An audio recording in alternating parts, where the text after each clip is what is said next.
Hey everyone, it's Sonia here.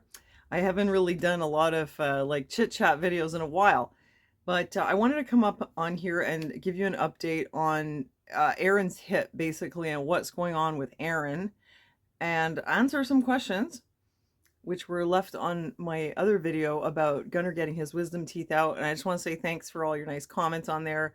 It was rough, like the week was rough because being autistic, he's picky with food already, and then he couldn't really eat the stuff he usually eats. So I think it was harder for me than for him because I spent so much time in the kitchen making him all these soups. So it was like very time consuming. I got really burnt out, but it's over now. He's okay. He's back to eating regular food. So Aaron's hip. He's had this sore on his hip. It's a right trochanter ulcer. You can Google that. For 21 years. And I'm going to tell you like why he has it and what we're doing about it and whatever. But let me just say today, again, I brought him to the clinic. We were seen by a nurse practitioner. She didn't even look at it. What would have been the point? She wouldn't be able to do anything anyway. She told us, oh, you need to be seen by the nurse. So we get seen by the nurse. Her name is Anita, by the way. Easy for me to remember. Yeah. And she looks at it and she says it needs to be debrided. And we're telling her, well, we've gone to the general, to wound care many times and had the door slammed in our face. And she's suggesting that maybe that's because he's not having a follow-up by a professional, which isn't true because he is followed by his doctor. He does have the follow-up at wound care. We just don't bother to go because they don't do anything.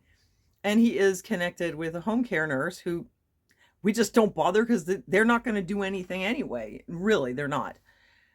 And it's not fair. The idea would be totally unfair that you would refuse a debridement on a patient's wound because the person taking care of the wound is not a professional nurse, but a home care worker. Doesn't really matter. That shouldn't have anything to do with it. I kind of resented that she said that. Like, it's like you always have to blame me. Well, it's probably because you're doing it that they refuse. No, it's not that. So here the famous nurse looks at the wound. He has two, actually, one on each side, but the other one's really not that bad. She looks at the one on the other side. She tells me to put a dry dressing on it. I've been told in the past not to use dry dressings because using the right product with a certain amount of moisture, not like wet, will help the skin cells to rearrange themselves so it can epithelialize and close more easily. We're always told like keep the wound a little bit moist. She thinks I should put a dry dressing and let it scab up. Okay, I will do what she says. But in the same visit with her, she also admitted that she doesn't really have any expertise in wound care. She does wound care, but just very simple wounds, nothing too complex, nothing like major chronic like what he has, very deep recurring infections. She doesn't really know what she's doing. So basically, they can send me to a nurse who has less experience with this kind of thing than I do. Every time I see these nurses, there's always this like undertone of like that I don't know what I'm doing because I don't have a fucking paper. You're right. I don't have a paper in wound care. You're absolutely right. I only have 21 years of experience. So I don't have a paper that says that I have a bachelor's in wound care or of nursing, obviously. But I do have a PhD in Aaron's ass, let me tell you, just from field experience. I mean, how can somebody think that their paper is going to be equivalent to more understanding than 21 years of taking care of a person, you know?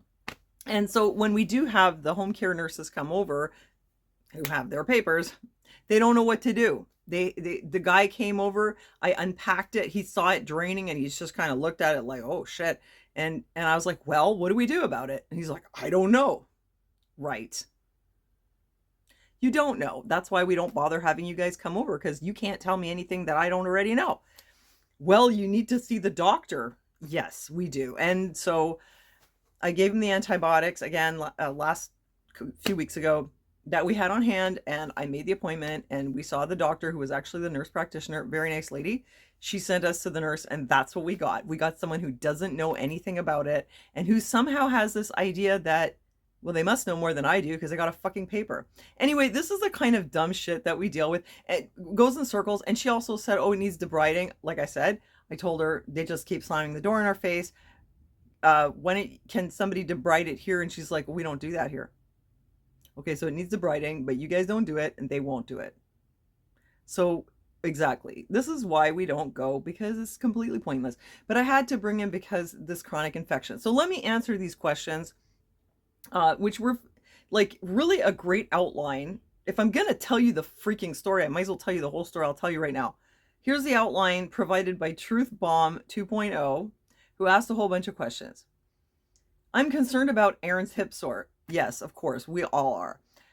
I assume it is a bed sore due to his decreased mobility. Actually, no, it's from a surgery that he had 21 years ago, where he had a flap, because you know when they do the hip replacement and they cut off the top of the femur, they basically did that, except they didn't replace it. They just cut it off, and then they did a flap surgery on the tissue, the skin and the muscle, whatever, to patch it up together like a freaking crazy quilt. And what happened was that while he was still in the hospital, having just had the surgery, the same, like right around when I met him, but before I was taking care of him, he moved the wrong way and it opened. And it was only like this big when I met him, the hole, and it was only through the skin. And they refused to close it. They said, we already did the surgery, we're not doing it again. And from then on, that Dr. Brown would say, I'm not operating on him. Refused. Sent him home. Actually, he had like supposedly wound care from the CLSE, but it wasn't working out at all. When I met him, he had nobody. He was dirty. His place did not have proper equipment. I couldn't even believe he was living this way. He had to roll up to the shower, put a raincoat over his lap, and lean over the tub, and then hose himself just under the arms. And for the rest of his body, he had to sort of clean himself on the bed. His feet, the skin was like scaling off. He had sores all over his legs. He had that wound from the surgery. Let's just say he had a lot of problems. He didn't have any support. And was he in touch with the CLSE? Oh, yes, absolutely. They know him since like forever. But was he being taken care of? No. So, he had that wound. It was very small, and I was like, this isn't normal. And I brought him to the clinic, and that's how this whole thing got started. They showed me how to bandage it, and they just like, here, take this stuff and go home. Actually, in the beginning, I was taking him there every single week, and in between I was doing it. And then after a while, it was like, well, I might as well just do it at home unless something changes. The thing was, even with all the follow-up that we had, and at the time I used to take him to wound care at the general every month, and they wouldn't do anything. And I don't know if I've told you this before. I'm kind of tired of repeating it, the story, but I remember like really early on, we used to go there every month, and we were begging them to debride it, and they kept saying, we're going to put you on the list. Debride is like when you take all the dead tissue off, you know, all the junk. They kept saying, we're going to put you on the list. And then I would call back or like come back later, and I'd be like, well, you know, what's going on? And they'd be like, oh, you're not on the list. And this happened twice. And the third time, they actually had him sign papers, and we were like, I'm sure this time you're going to be on the list. And 3 months later, I went up there. I was literally on a first name basis with the secretary at this point, and I was like, what's going on? She looked in the computer. She goes, he's not on the list. So it was really obvious to us that it was like he was blackballed. We couldn't get anywhere. They just wouldn't do it. At some point, we went up there, and in spite of all this, a resident, who I guess didn't know he was supposed to, like, you know, blacklist him, just took him in the back room and debrided it right there. It took like 5 minutes. And so during the time when I was pregnant and I was on mat leave, because of the debridement, the wound almost closed. It came all the way to the surface, and it was basically closed, but the tissue at the top was kind of this fragile, like a fibrin type tissue. And I don't know if you need this whole story, but I might as well tell you. And it had almost closed, and then one day it just opened again. And anyway, so this was like in 2007 when it reopened. So it is not from a bed sore at all. The other one is because he has a rojo in his middle of his mattress, which is like inflated teats, and if it gets low, he'll get a sore. And they were low, and we didn't know, and that's how he got the other one. But the one on the right, it's from the surgery. Do we know what stage it is? Oh, it's a stage 4, I think. I mean, it's all the way through. It's like basically to the bone. but there's no like necrotic like eschar or nothing. There's nothing like black in there. Does that mean the sore has been there a long time? Yes, 21 years. Is the pus new or chronic issue? It's new. He never had these kind of recurrent infections until last year when all of a sudden it smelled bad. I brought him to the clinic, antibiotics, it got better, came back again with the smell. I brought him back again, and that's when we went to the emergency. We went through that whole rigmarole, dermatology and infectious disease, and they like looked at it and were like, nothing to do here. Wound care, you know the story. They sent me home with a vial of like diluted bleach and said just pack it. That was like when this started, and since then there's been times where it's been good and it's not draining and it's definitely not smelling, and then it just starts all over again. And he had antibiotics in February because it was draining, and I mean like there's so much fluid coming out that it's like a, I mean, not to be gross, but like it's a lot. It's like you see the puddle after, not puddle like you see the actual liquid, but let's just say it'll like leave a lot of fluid on your mattress, on his chair, wherever. It's just like draining, you know, like a lot. It started to drain like a grayish pink color, and that was really worrying me because there was actually blood as well. And meantime, he's anemic, so I was like, maybe this is why you're anemic. Because I said, find out why he's anemic all the time. Where is there blood loss? Like low red blood cells, low hemoglobin, like everything's low. Well, where's it going? What's happening? And he's on iron pills now. And I was like, well, maybe he has like something somewhere in the digestive system. And the doctor was thinking maybe, so they put him on the list for colonoscopy 6 months ago, but we're still waiting. And basically, like that went nowhere. But when I saw the blood coming from the wound, I was like, you can't have like a wound that's bleeding all the time. Like it's like death by a thousand paper cuts. Maybe that's why he's anemic. Maybe he's losing blood through the sore. Well, he took those antibiotics in February. It cleared up. That's when I was in Mexico. I came back. He looked great. He was himself. You know, when he's feeling well, like he gets showered, he gets dressed, he's doing his karaoke, he's got energy. When he's not feeling well, he's like, he doesn't even bother to shower. He's just like lying around all day in bed. And at the time when I came back, he was doing well. After just a short time, though, the problem came right back. And we had the home care nurse come. Like I said, he looked at it. He was like, I don't know. So I said, okay, you better take the antibiotics that you have. 10 days of that, all of a sudden it did look a lot better. But the problem is it's already starting to drain again. It just won't stay cleared up, you know? So this is a new issue, but it's become like chronic in the last year. Is there a way for the pus to drain? Well, we don't know what's in there. Maybe it's not an abscess. It's just there was so much of it. I started like pressing on it and it was just like coming out in like waves. And I was like, what the hell is this? Because I just thought, well, I'll try to like get as much out before I repack it. I do pack the wound, of course. Yes, it's draining out. The wound is open. It's just draining. Do antibiotics help? They do, but it doesn't stay gone. How much pain does it cause him? I don't know. He's paralyzed. I get spasms in his legs. I don't think it's like really painful. Because he kind of does feel pain. I don't think it's like really, really painful though. I think that when he got the one on the left side, I think that one was hurting him. This one, it's just like, it's like a knot. You ever seen like a knot in a tree where it's just like a circle and there's like all this like ropey stuff around it and it just goes in? It's kind of like that. Yes, he has a special mattress. He always has. It used to be a nice gel mattress. Then I guess they got cheap. They stopped giving those, but now he has one that has the Rojo teats in the center. But watch out if those things deflate. Have you tried a massage pad to increase circulation to the area for healing? Well, he can't really lie on it because the last thing you want is pressure on it. So, oh, and you can't use those electric pads like we have that, like a TENS machine that like stimulates the muscle. You can't use it because when you're paralyzed, if you put that on you, it just like fries your tissues, you know? Or like a massage that just sort of vibrates. No, but I don't really think that's the problem. I think personally there's, you know, bacteria that does get in there that probably always has, but there's something seems to be going on with his immune system since he's older. Maybe it's because he's over 65. He just can't fend it off like he used to. Because remember, it's been 21 years. So what's different from the previous 20 years to this past year? Maybe his age, maybe the fact that in the last couple of years, like he suddenly was like He had a lot of anxiety a couple years ago. I think maybe the pandemic did a number on him too. I don't know. He had a lot of anxiety and he stopped going out. And when he wasn't out, oh, also because his shoulders, he got arthritis. This is how it happens, you know. This is how things like like just degenerate, and you know, he had a lot of problems with his shoulders from like too much wear and tear, so then he didn't want to go out as much. When you don't exercise, that suppresses your immune system. So it could be actually, because if you look at him, he looks really good and healthy, and for someone with the kind of problems he has, like he's doing quite well. I think it could be that because of so much vigorous exercise, he had a strong, like robust immune system, and that might be why he's still alive and healthy, you know, in general at this age. Because a lot of people, this kind of stuff takes them out a lot faster. And then when he got the anxiety and he had the shoulder problem and he stopped exercising, it's possible that it like weakened his immune system.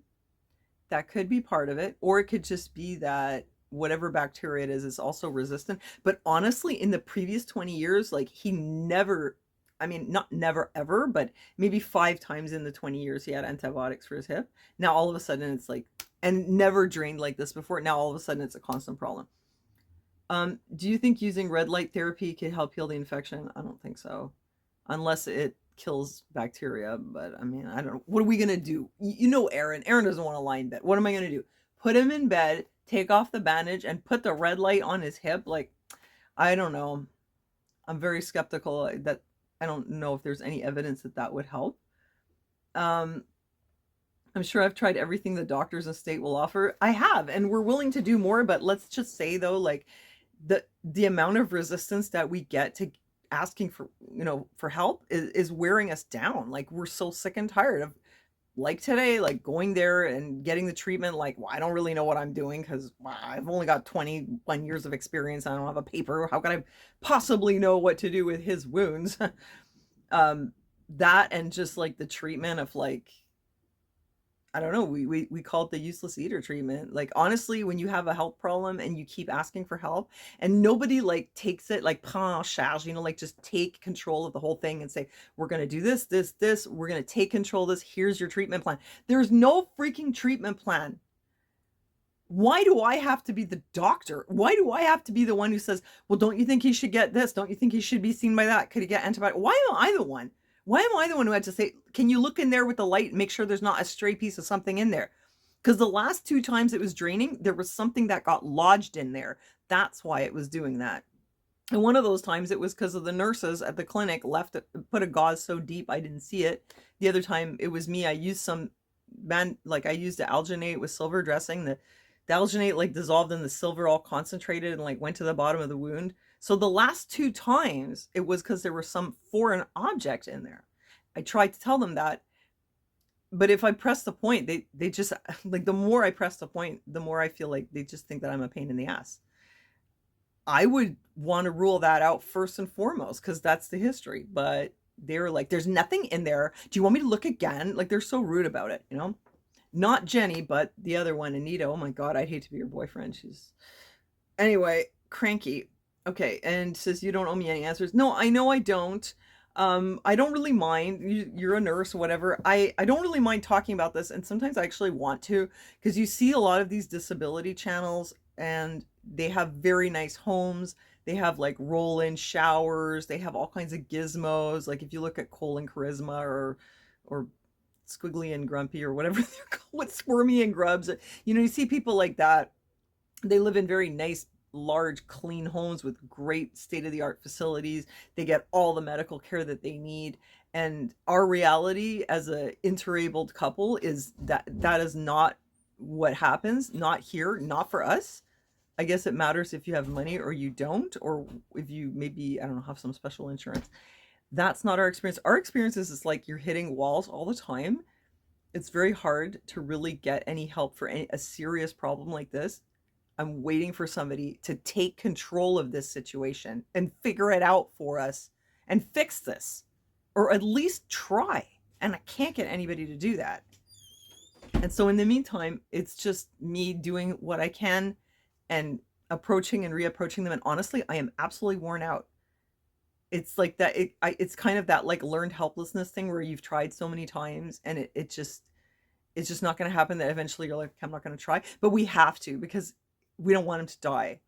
So um I think we're gonna I'm gonna come back there, and I'm also gonna, yeah, wait, what happened? Oh yeah, no, they cultured it today. So if it's still like there, it's gonna be colonized, I'm sure. But whatever, the antibiotics are not working. Somebody please help us. I can't figure this out. I don't want to figure this out.